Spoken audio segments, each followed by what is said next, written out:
So next weekend, a group of volunteers will be coming together to build a new home for a severely disabled combat veteran. This is all part of an organization called A Soldier's Journey Home. And joining us this morning to tell us more about it is project coordinator Chuck Frankovich. And he is joining us to tell us about this special program. Is this something you started yourself? Well, we formally organized a couple of years ago, and our organization is comprised mostly of firemen who've been doing a number of relief projects over the years. Okay. And it started with constructing barns or planting trees or helping disaster areas. And several years ago, a number of men had an epiphany, and they said, let's switch our efforts and focus them on veterans. Which is great. And Absolutely. you are doing this because, tell us why. Well, I've always had an interest in supporting the veterans, and the people who've walked the walk really deserve our help. And on the construction side, I'm fairly handy, so it's a great pairing of both helping veterans and sharing an interest that I have. So this home you're building is for a specific person, correct? Right. Tell us about this person and how they came about getting this house. Okay, well, first of all, the recipient, his name is Tony Chobanoff, and Tony served 2 tours overseas, one in Afghanistan and the other in Iraq. And his duties, he served as a forward observer, which means he was part of a patrol that would go seek out the enemy. If it was a small group, they would engage them. If not, they would wire coordinates to the pilots, and the pilots would attack the site. Unfortunately, the enemy fights back, and Tony and his comrades have been concussed so many times that he suffers from traumatic brain injury and PTSD. I wish Tony was here because I have interviewed some people who have gotten homes through wonderful organizations such as yours. But you can probably tell us what difference is this going to make for Tony and his family? Oh, it's going to be life-changing. Right now, Tony and his family, they're renting a small ranch in Naperville, Illinois, and the rent right now consumes half of their monthly income. Wow. So our goal is to build a mortgage-free home.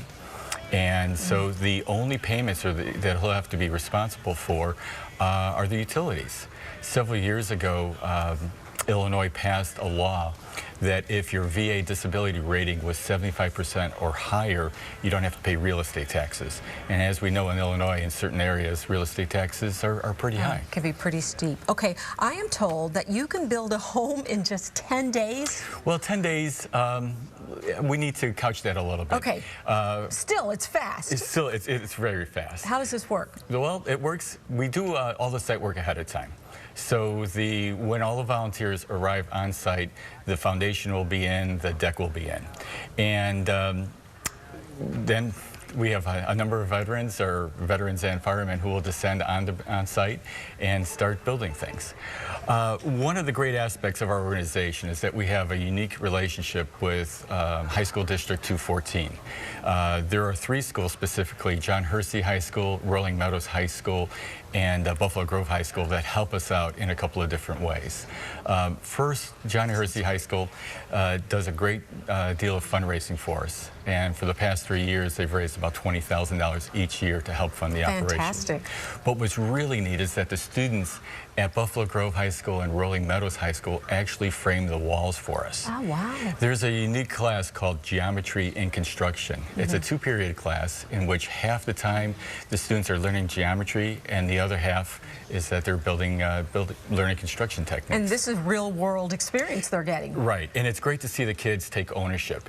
And, teenagers, they have their own world. And getting them to think outside the box and to understand the real-world problems is just so rewarding. That is fantastic. And so the home is currently in the process of being built, or you're done? No, we are actually, the foundation work is occurring right now.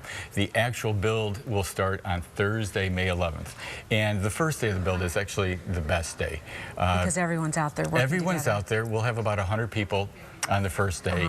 And in the morning, we'll set up all the walls. In the afternoon, all the trusses will go up. And then in the late afternoon into the early evening, we'll put the roof on. So this really takes a village, and that's what is making this happen. But what about the land? Is the land donated to you also? The land was donated by First Midwest Bank. And to build a house, you have to start with the land. Absolutely. And we are very grateful for the folks over at First Midwest Bank. And then once we got the land, we sought out a general contractor.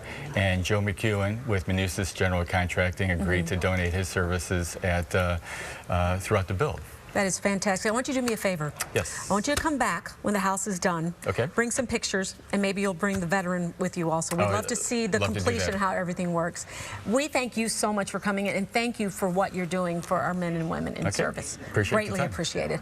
And also, if you'd like more information, you can go to their website, which is, tell us what your website is. www.soldiersjourneyhome.org. Okay, and all the information anybody could want would be there. Thanks again for joining us this morning, Chuck. We really appreciate what you're doing. Thanks.